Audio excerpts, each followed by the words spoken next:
Good morning.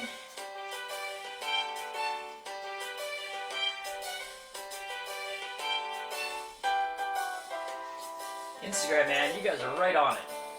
They must send out to Instagram faster. I don't know.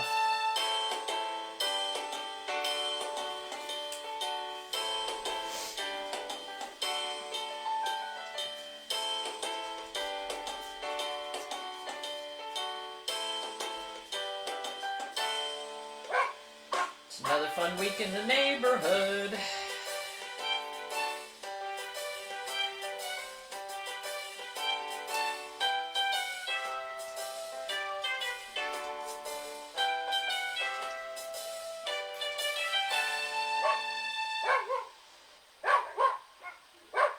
I know, barking dogs, and we're talking about cats today.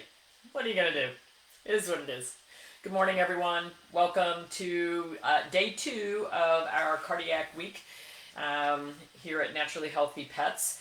So some of you were here yesterday as well and heard some of the statistics. And yesterday we talked about heart disease in dogs, the 2 major causes, 75% of which are mitral valve disease, and the other 25% dilated cardiomyopathy, and then we've got some weirdnesses in small percentages thrown in there. So, but we talked about there was a study done with unexpected causes of death, and they did a 6-year review, at Guelph Veterinary College, and found that cardiac reason for unexplained death in dogs was 24%, but in cats was 62%.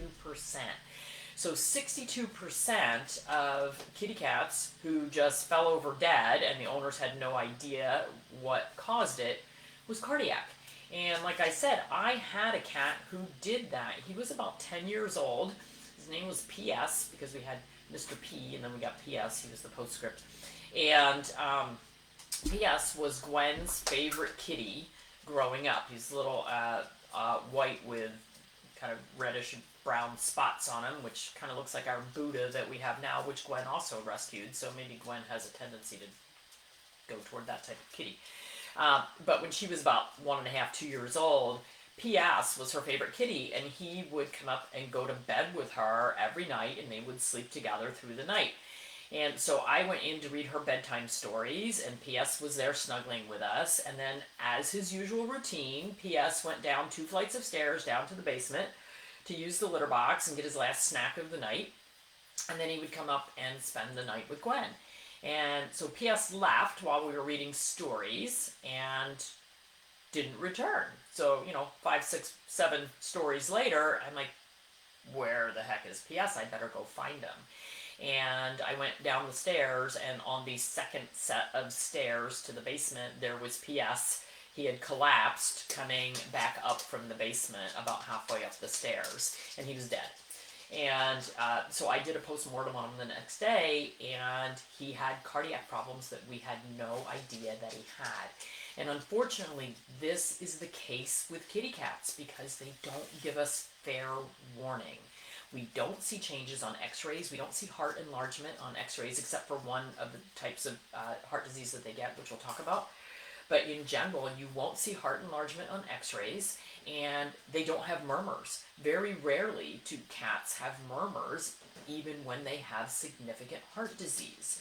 So when we find a murmur in a cat, we kind of go, that's probably a real deal.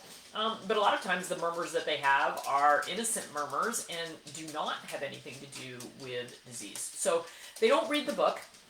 They're a little harder to diagnose, a little harder to figure out. So let's talk about it. So, Forrest, could you stop? He's chewing on toys. Kid toys, not dog toys. So heart disease in cats is called cardiomyopathy, and it's the name for given any disease that affects the heart muscle. And it's the most common cause of heart failure. And heart disease, valvular disease in cats is not very common. It's more common in dogs and humans, but not very common in kitty cats. So we have 3 types of heart disease that account for almost all the heart disease in kitty cats.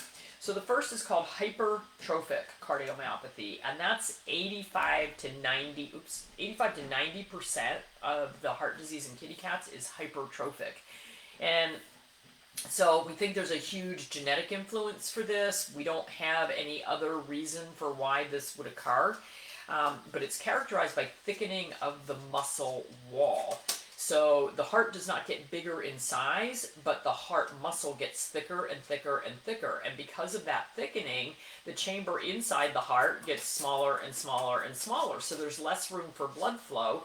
And as you can imagine, if you've got a heart wall that is twice as thick as normal, it has a much harder time contracting and pumping. So the problem with these guys is they don't have good propulsion of the blood through the heart. And it's usually associated with the thickening starts in the lower left chamber, which is the left ventricle. The second type that we get is restrictive cardiomyopathy, and that accounts for about 10% of the primary heart muscle disease. And it's caused by excess buildup of scar tissue on the inner lining and muscle of the ventricle. And it prevents the heart muscle from relaxing completely, which does not allow blood to flow normally between chambers. Most often seen in older kitties, and you'll get severely enlarged upper chambers, the atria of the heart, decreased cardiac filling and pumping efficiency. So you can imagine if you've got a lot of scar tissue and it can't, and it's just going, it's just no blood flow can go through. So that's the second most common. And then the third is actually fairly rare, except for dietary problems that we've seen lately, and that's DCM, or dilated, puppy. Sorry, he's chewing. Dilated cardiomyopathy. So this is the kind of heart disease that is common in large breeds of dogs. A lot of it is genetic in Dobermans, Irish Wolfhounds, Great Danes. But dilated cardiomyopathy in kitty cats only accounts for 1 or 2% of primary cardiomyopathy.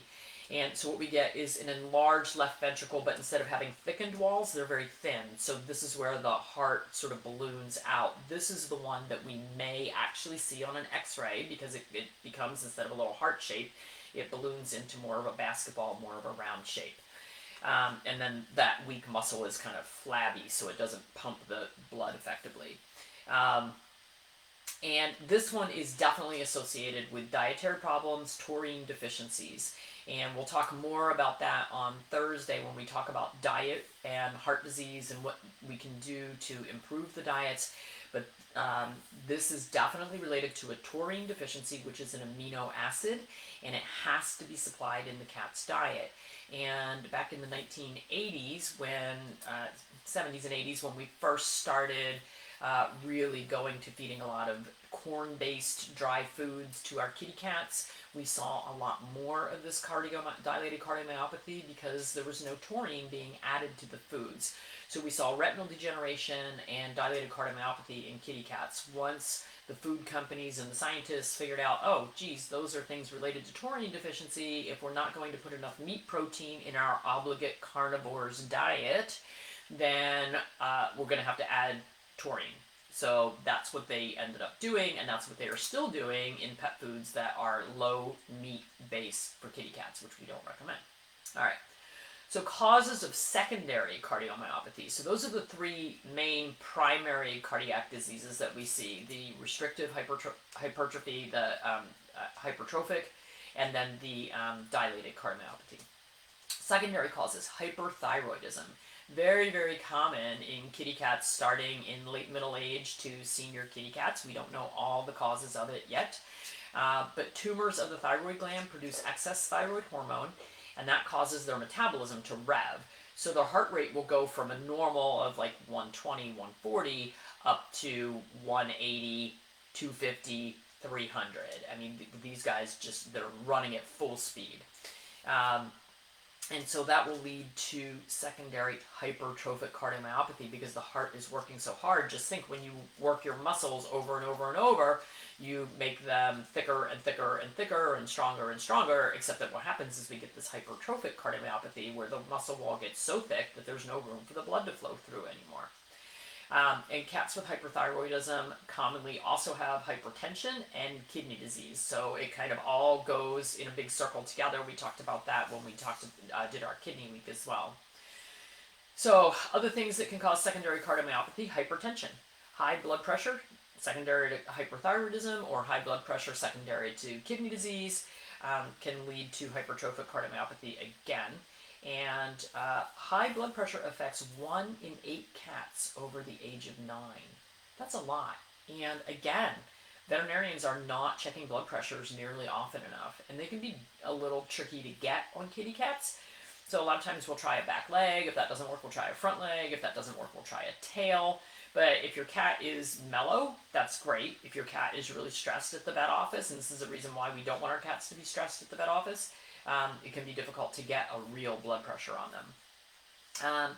Anemic animals, anemia, lack of red blood cells, causes the heart to work harder to get oxygen to the body. So if they're anemic, they don't have enough red cells carrying oxygen, then we have to get the red cells that we do have to the cells faster. So the heart will pump harder and harder, and we actually can get a murmur in anemic cats because they're working so hard to get that oxygen flow.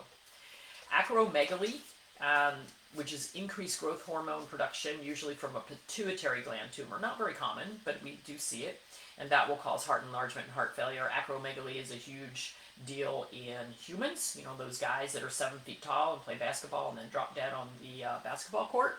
That's what that is. And then certainly toxins, chemotherapy drugs, antiviral drugs can damage the heart muscle. We have cancers that can actually invade the heart muscle. Lymphoma can infiltrate, and FIV, which is feline immunodeficiency virus, they left me, has been associated with a viral myocarditis as well. So then we have genetic tendencies. Maine Coon cats. I had a client that loved Maine Coons, always had a couple of Maine Coons, and almost all of theirs developed heart disease, unfortunately. So Maine Coon cats, Persians, and Ragdolls. Ragdolls is a big, big deal. I have a genetic predisposition to develop hypertrophic cardiomyopathy. So I would strongly recommend, if you're into those breeds, that you get genetic testing to help identify whether your cat has an increased risk. Doesn't guarantee that he will or will not get the disease, but I would be looking for breeders doing genetic testing, breeders that follow their lineage to know what they've got going on there. Males are more likely than females, much more likely to have heart disease, and older cats are more likely to have heart disease than younger cats. Although those predisposed breeds, the Maine Coon, Persian, and Ragdoll, we can see this very early as 3-4 years of age, unfortunately. So symptoms can vary, like I said, from none to sudden death. Early warning signs that you might see. Maybe a murmur will be picked up. Maybe, but not, very commonly it's not. An abnormally high heart rate. Skipped beats or abnormal rhythm when your veterinarian's listening to them. Panting or open mouth breathing. Cats generally do not pant. Cats generally do not have open mouth breathing. So if your cat is doing that, if they're get halfway up the stairs and they have to stop and pant and catch their breath, that is abnormal. Exaggerated respiratory efforts, we call it abdominal breathing, where you actually see the abdomen behind the rib cage going in and out like they're really trying to suck air. Increased respiratory rate, we talked about that yesterday in our dogs, counting the resting respiratory rate, which is, kind of when they're really resting. You don't want to do it right after they went out and ran around outside. It's like at nighttime, you're ready for bed, they're laying there very quietly, that's when you want to get your resting respiratory rate. Your cat could have cold legs and feet due to poor circulation. They could have pale mucous membranes or blue-tinged, gray-tinged mucous membranes due to poor circulation. Exercise intolerance, so they used to be able to chase the laser beam all over the place, and now they, do it for 1 minute and have to go lay down and pant or rest. Lethargy, just being more tired than usual. I wouldn't know, my cats sleep 24 hours. And then we get the really severe, which is the inability to move the hind legs, which is usually extremely painful. And that means a blood clot has lodged, because these cats are more prone to throwing clots, emboli. And it tends to lodge where we get the split of the blood vessels going to the back legs. And when it lodges there, we'll get a cold kind of frozen hind leg or both legs, and very, very painful when that lodges because they're not getting circulation. So a lot of times these cats will be put on clopidogrel to decrease their chances of clotting. They may have a loss of appetite. You may get gagging, like we talked about with the dogs, where they're getting a little fluid buildup. That, like, I'm trying to cough something up, but there's nothing there to come up. Rare in cats, but we can get it. And a lot of times when we get coughing in cats, it's more likely to be asthma or airway disease than heart disease. And then certainly we can get collapse or sudden death. So if we have any suspicion at all of cardiomyopathy, or if you have a breed that is prone to cardiomyopathy, then we want to do a few things. We want to get blood work for sure. We want to check for kidney disease, we want to check for hyperthyroidism, check for anemia, check blood pressure for hypertension. Like I said, radiographs are only going to be diagnostic if you have a dilated cardiomyopathy, which is only a couple of percentage of the cats with cardiomyopathy. So hypertrophic or restrictive, they're not going to show any changes on their x-rays. But you can get an EKG that will show if we've got any abnormal rhythms. But ultimately, to diagnose heart disease in kitties, we need an echocardiogram. That's an ultrasound of the heart. So that's really what we need to see what's going on, see how thick the walls are, see what the pumping capability of the heart is. And there really are, except for the dilated cardiomyopathy where we can give taurine and that can significantly help, but once we've got a lot of damage done, we can't really reverse it very well. There's really no cure for the hypertrophic and restrictive cardiomyopathies that we see. So our goal is to manage the care and also to try to prevent as much as possible, feed a diet that is going to support them, and use supplements that are going to support, which is a little more tricky with kitty cats because sometimes they're not as happy about taking a bunch of supplements. Certainly if we have underlying conditions, hypertension, hyperthyroidism, kidney disease, we've got to get those taken care of, because if we don't handle those, then we're not going to handle the heart problem that's going on as well. Let's see. So we really don't have any therapies that we know will prevent the progression of cardiomyopathy, even if it started before clinical signs are observed. And there haven't been good studies on that, because how would you predict? I mean, I guess if you had a breed and a lineage that you knew was very prone to it, we could do testing with a bunch of supplements and diet changes early on and see if that delayed progression, but that would be a difficult study to do, and no one that I know of is working on anything like that. We'll talk more about supplements tomorrow, but definitely for kitty cats, we need a meat-based diet, species-appropriate diet. Dry food for kitty cats is just not going to cut it. CoQ10 is cardioprotective. We talked about that in kidney disease, cancer, a lot of other things. We'll talk about it more tomorrow. Taurine absolutely must be in a kitty cat's diet. So if they are not on a raw diet or a high meat diet, then it's going to need to be supplemented. And taurine is found in meat, fish, and organ meats. And then diet high in omega-3 fatty acids as well. So we'll talk about that more tomorrow with supplements, and Thursday with diet. But kitty cats are very different. I did have a cat who was diagnosed at age 3 with hypertrophic cardiomyopathy, and he died at age 18 of diseases unrelated to his cardiomyopathy. The only thing that he took for that 15 years in between was atenolol. And he did just fine. He was on a species-appropriate diet. He was not a dry food-fed cat. He had a pretty chillax lifestyle, but he definitely got through all the odds and beat all the odds. So we don't really have a way to predict which cats are going to do poorly and which cats are going to do well. But I would say that it's certainly worth trying if you have a cat who has heart disease. Okay, hopefully that was helpful. And let's see. Okay, I'm going to sign off of Instagram first. See if I can get some music. Maybe I can. Oh, come on.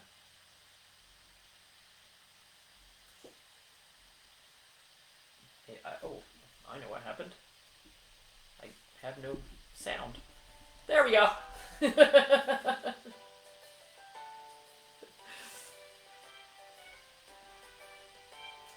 All right, everybody have a great day. See you tomorrow. We'll talk about supplements.